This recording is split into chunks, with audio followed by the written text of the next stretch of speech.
Hello बच्चों। तो आज के इस वीडियो में हम पढ़ेंगे कक्षा 10वीं चैप्टर 9 त्रिकोणमिति के कुछ अनुप्रयोग यानी कि सम एप्लीकेशन ऑफ ट्रिग्नोमेट्री। ठीक है। तो इसका आज की वीडियो में हम लोग क्या पढ़ेंगे, क्लास 10 का चैप्टर नंबर 9 है त्रिकोणमिति के कुछ अनुप्रयोग या इंग्लिश में बोले सम एप्लीकेशन ऑफ ट्रिग्नोमेट्री। दोस्तों जैसे कि अभी हमने वो ने चैप्टर 5 कंप्लीट किया था, उसके बाद थोड़ा सा चैप्टर 9 लेके आया हूँ। ठीक है। तो चैप्टर 9 में क्या हमारे पास पीवाई, इस वीडियो में भी हम लोग क्या करेंगे, पीवाई क्यू करेंगे 2019 से लेकर 2025 तक। साथ में सबसे पहले हम थोड़ा इसके बेसिक के बारे में थोड़ा पढ़ लें।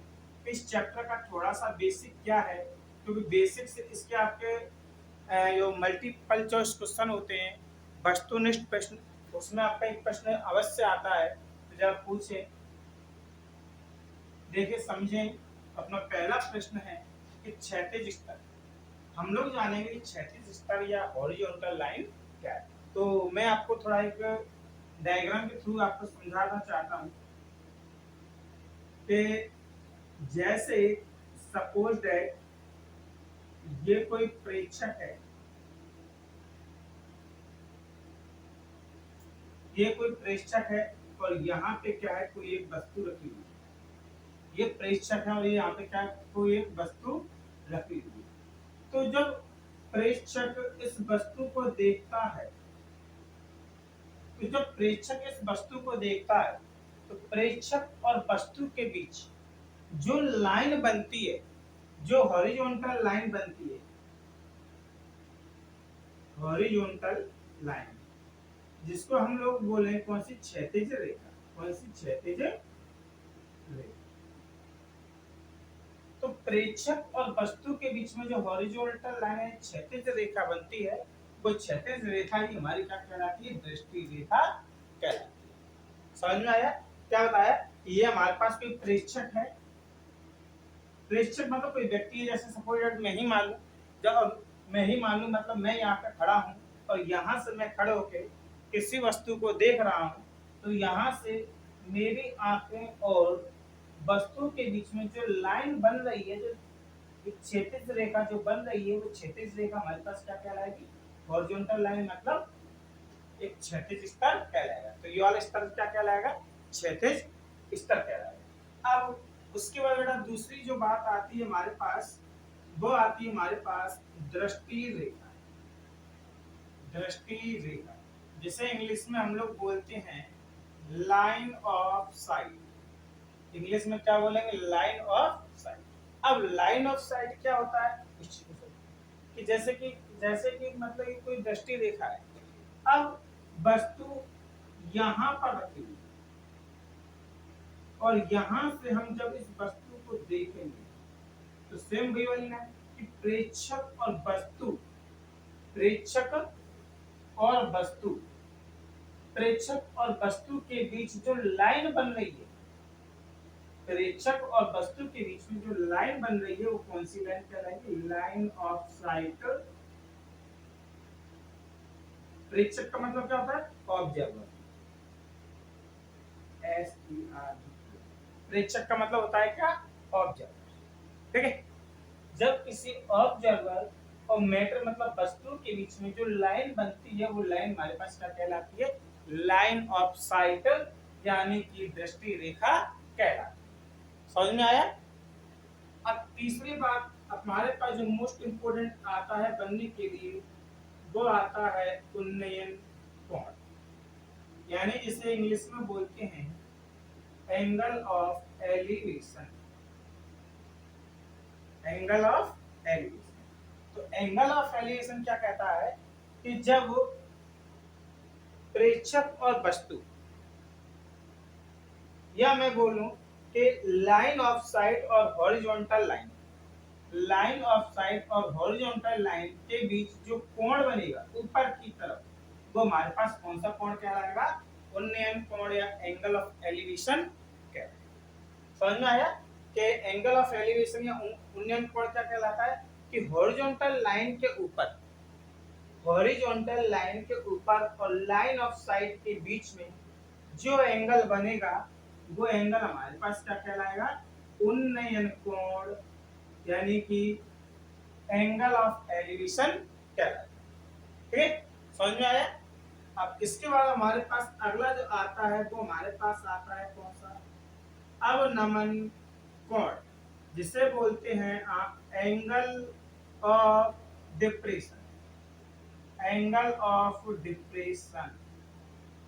तो एंगल ऑफ डिप्रेशन क्या होता है कि जब कोई वस्तु, ध्यान में बोले, जब line of site horizontal line से नीचे की तरफ बने, जब line of site horizontal line से किधर बने, नीचे की ओर बने,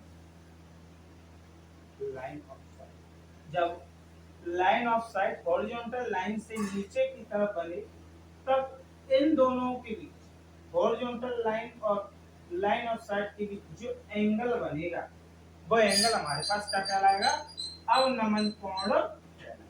क्या कहलाएगा, अवनमन कोण कहलाएगा। ठीक है, जिसे क्या बोलेंगे हम लोग, एंगल ऑफ डिप्रेशन।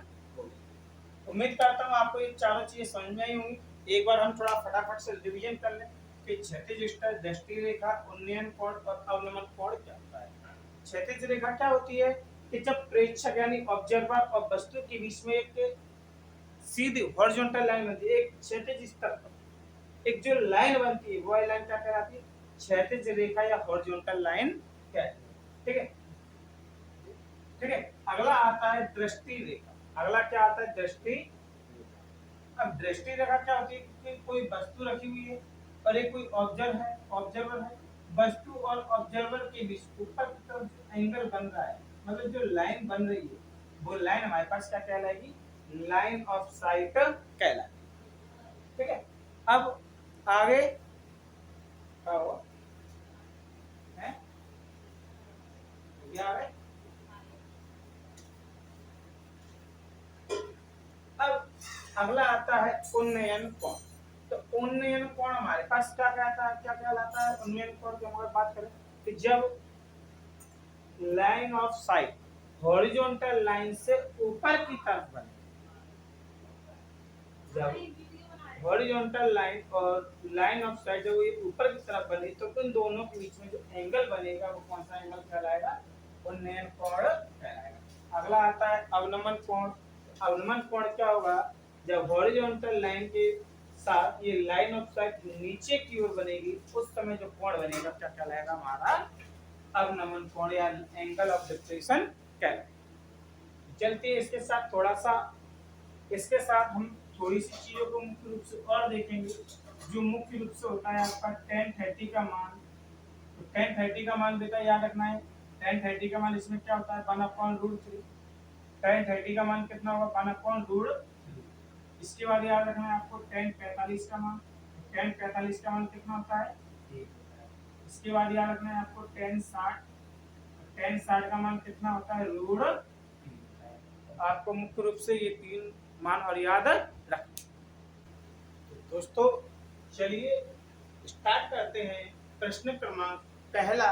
और उससे पहले मैं आपको इस चैप्टर के बारे में थोड़ा सा और बता दूं कि दोस्तों इस चैप्टर से क्या होता है कि केवल 2 चीजों के बारे में हमें जानकारी दी। एक, अगर वो आपसे दूरी पूछता है तो ऊंचाई ज्ञात करनी होगी, और वो यदि आपसे ऊंचाई पूछ लेगा तो दूरी ज्ञात करनी होगी। ज्यादातर सवालों में हमारे यही बेसिक चलता रहता है। तो देखिए चलिए, अपना पहला प्रश्न क्या है कि भूमि के एक बिंदु से जो मीनार के पाद बिंदु से 30 मीटर की दूरी पर है, मीनार के शिखर का उन्नयन कोण 30 डिग्री है, तो मीनार की ऊंचाई ज्ञात की।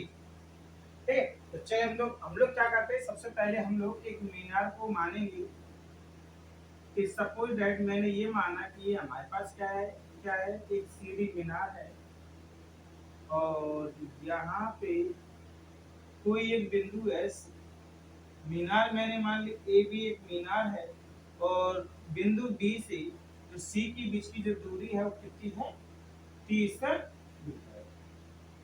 तो और जो ए बी है वो हम लोग कितना मान लें, h मीटर मान लें। ठीक है, तो क्या लिखा है ऊंचाई भूमि के एक बिंदु से जो मीनार के पाद बिंदु से, जो बी पॉइंट है वो अपना पास क्या हो जाएगा, पाद बिंदु हो जाएगा, जो मीनार के पाद बिंदु से 30 मीटर की दूरी पर है। मीनार के शिखर का उन्नयन कोण 30 डिग्री है, तो मीनार की ऊंचाई ज्ञात कीजिए। दोस्तों इस प्रश्न का जो इंग्लिश वर्जन है आपको नीचे जो लाइन है वहां पे आपको मिल जाएगा, और हिंदी मीडियम में आपको, तो जरा देखिए हम लोग क्या लिखेंगे। दिया है यानी गिवन है। यहाँ पे मैं आपको कोशिश करूंगा कि आप लोगों को इंग्लिश और हिंदी दोनों में आपको प्रश्न बता कि दिया है नहीं लिखेंगे, थोड़ा सा गलत हो गया, हल करेंगे, लिखेंगे माना कि ए भी एक मीनार है, ए भी एक मीनार। हल करेंगे, लिखा है माना कि ए भी एक मीनार, लिखेंगे let the A B is a tower. मीनार को क्या बोलेंगे इंग्लिश में, टावर। तो देखो, अब देखो हमारे पास जो ए बी है, ए बी हमें कितना दिया है, यानी कि मीनार की जो ऊंचाई है वो हम लोगों ने कितनी मान ली है, h मीटर मान ली। मीनार की ऊंचाई हम लोगों ने कितनी मान ली, h मीटर मान ली। और मीनार से जो बिंदु C है, तो B और C के बीच की दूरी हम लोग कितनी मान लेंगे, 30 मीटर मान लेंगे। ठीक है, आगे वो बोल रहा था कि मीनार के शिखर का उन्नयन कोण 30 डिग्री, तो यहाँ पे जो कोण बन रहा है वो कितने डिग्री का कोण बन रहा है, 30 डिग्री का कोण बन रहा है, यानी कि थीटा बराबर हम लोग क्या लेंगे, 30 डिग्री। अब हम लोग रखेंगे तो समकोण त्रिभुज ए बी सी, समकोण त्रिभुज ए बी सी किससे, त्रिकोणमिति से, त्रिकोणमिति से। Then right angle triangle in trigonometry,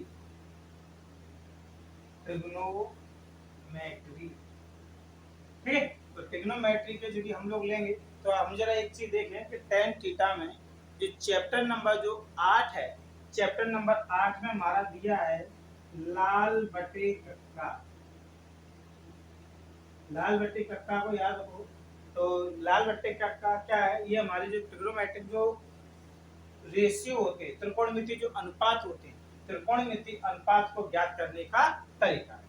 इसका एक वीडियो मेरे चैनल पर डला हुआ है, आप लोग देख लेना, जहां पर लाल बट्टे कक्का यानी ट्रिग्नोमेट्रिक रेशियो को बहुत अच्छी तरीके से समझाया गया है।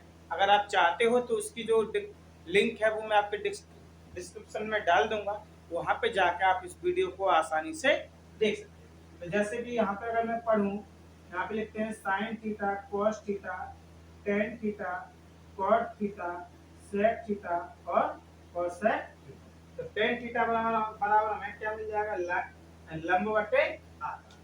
तो टेन थीटा रखेंगे, टेन थीटा बराबर लंब हमारे पास क्या मिलेगा, ए बी, लंब हमें मिल जाएगा ए बी, और हमारे पास जो आधार मिलेगा वो आधार हमें क्या मिल जाएगा, बी सी मिल जाएगा। टेन, अगर थीटा की बात करें तो थीटा का यहाँ पे हमारे पास जो कोण बन रहा था, कितने का बन रहा था, 30 डिग्री का कोण बन रहा था। अगर मैं ए बी की बात करूं तो ए बी हमें एच दिया है, और बी सी की जो दूरी दी गई है कितनी दी गई है, 30 मीटर दी गई है।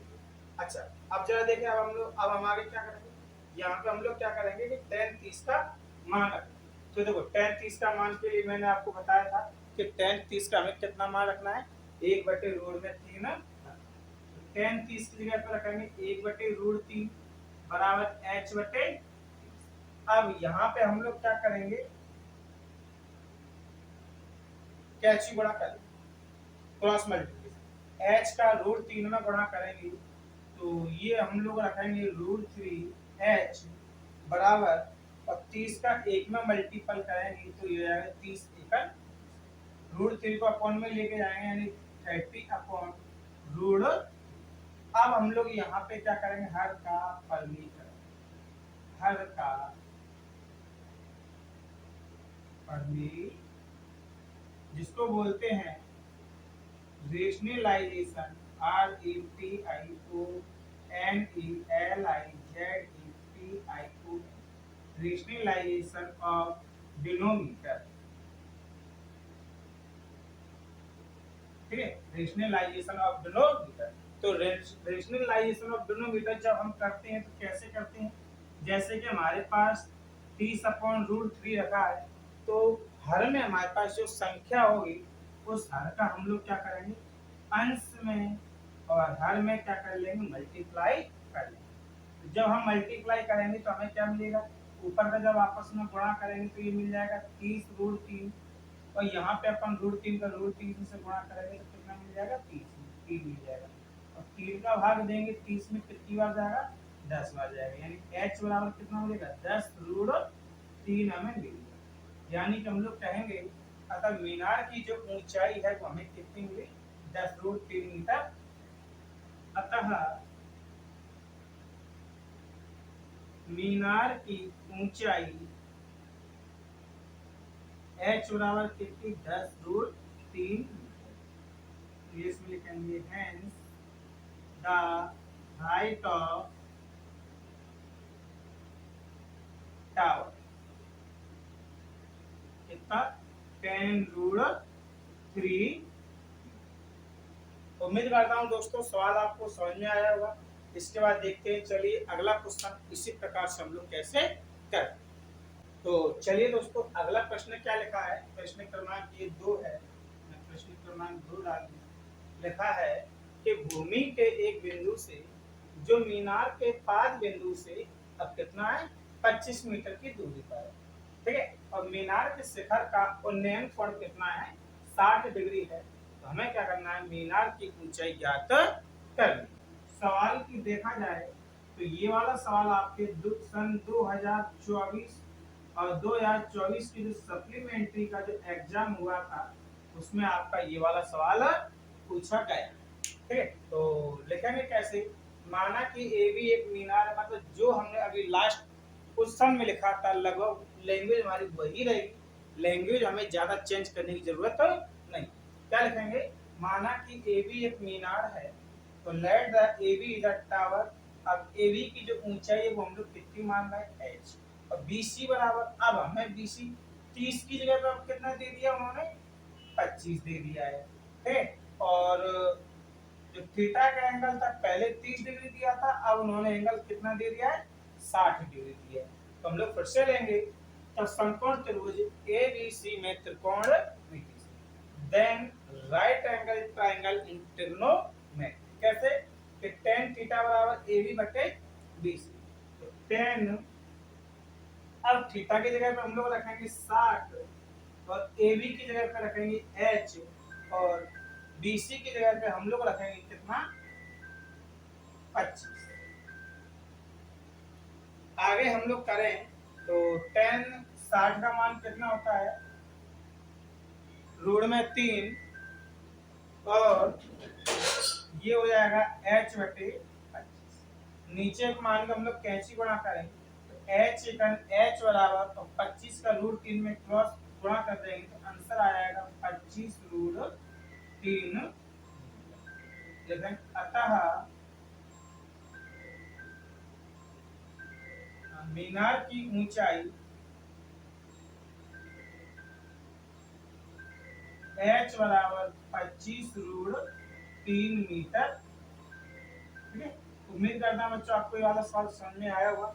सवाल को नोट कीजिए, इसके बाद मैं आपको अगला सवाल और लेके आता हूँ सेम इसी प्रकार। चलिए दोस्तों अब अगला प्रश्न भी सेम उसी प्रकार का है। अब यहाँ पर क्या कर दिया है, यहाँ पे उन्होंने और ज्यादा कम कर दिया। यहाँ पे हमने क्या किया है कि केवल और केवल यहाँ के बीच की जो दूरी है अब वो 25 सेंटीमीटर ना करते हुए कितनी कर दी है, 15 सेंटीमीटर। ठीक है, तो सवाल क्या है, सवाल एक बार हम थोड़ा फिर से पढ़ लें। सवाल नंबर तीसरा है, सवाल नंबर तीसरा पढ़ेंगे कि भूमि के एक बिंदु से जो मीनार के पाद बिंदु से 15 मीटर की दूरी पर, भूमि के एक बिंदु से जो मीनार के पाद बिंदु से कितनी दूरी पर है, 15 मीटर की दूरी पर है। मीनार के शिखर का उन्नयन कोण 60 डिग्री है, तो हमें क्या करना है, मीनार की ऊंचाई ज्ञात करनी। यहाँ पे हमें क्या करना है, मीनार की ऊंचाई ज्ञात करनी। इस प्रश्न को देखा जाए तो ये सन 2023 में मध्य प्रदेश बोर्ड में ये वाला प्रश्न पूछा गया है। तो इस प्रश्न को भी हम क्या करेंगे, सेम जैसा था वैसा रख देंगे, कुछ चेंज नहीं करेंगे। मैं बस केवल चेंज करता जा रहा हूँ, बाकी का क्वेश्चन आपको खुद करना है। देखेंगे क्या वही कि माना कि ए बी एक मीनार है, जहां पर ए बी बराबर ए बी की जो मीनार की जो ऊंचाई है वो कितनी मान लूंगा मैं, h मान लूंगा। और मीनार से कोई बिंदु जो सी है उसकी दूरी कितनी है, 25 डिग्री पे कितनी, 15। थीटा हमारे पास 60 डिग्री रहेगा, इसको हमें नो चेंज करना है। आगे रखेंगे तब समकोण त्रिभुज ABC में त्रिकोण नीति से, यहाँ पे tan थीटा बराबर क्या है, AB बटे BC, और tan थीटा की जगह पे 60 रख लेंगे, और हमें मिलेगा tan 60 बराबर H बटे, अब 25 की जगह पे यहाँ पे कितना कर देंगे, 15 कर देंगे। ठीक है, तो अब यहाँ पर हमें जो आंसर आएगा वो आंसर कितना निकल के जाएगा, H बराबर 15√3 मीटर आंसर आ जाएगा। कुछ नहीं करना है दोस्तों, जहां पे 25 रखा था वहां पे 15 रख देना है, पहले जहां पे 30 रखा था वहां पे वो रख देना, मत कुछ नहीं करना, हमें यहाँ के बीच की दूरी चेंज करनी है। एक सवाल क्वेश्चन और दे रहा हूँ जो आपको घर के लिए इंपॉर्टेंट रहेगा, सेम इसी प्रकार का वो क्वेश्चन है आपका। अब 15 मीटर की जगह पे मैं यहाँ पे आपको दे दे रहा हूँ कितना, 18 मीटर। तो 15 की जगह पे अब मैंने कितना कर दिया, 18 कर दिया। और ये वाला भी क्वेश्चन आप लोगों को क्या है, 2023 की जो सप्लीमेंट्री का जो एग्जाम हुआ था उसमें ये वाला प्रश्न पूछा गया था। ठीक है, तो ये वाला प्रश्न आप लोग करके आइए घर से। आज के लिए दोस्तों बस इतना ही। अगर आपको वीडियो पसंद आए तो चैनल को लाइक शेयर सब्सक्राइब करके जरूर जाइए, और साथ में अपने दोस्तों को शेयर कीजिए। धन्यवाद।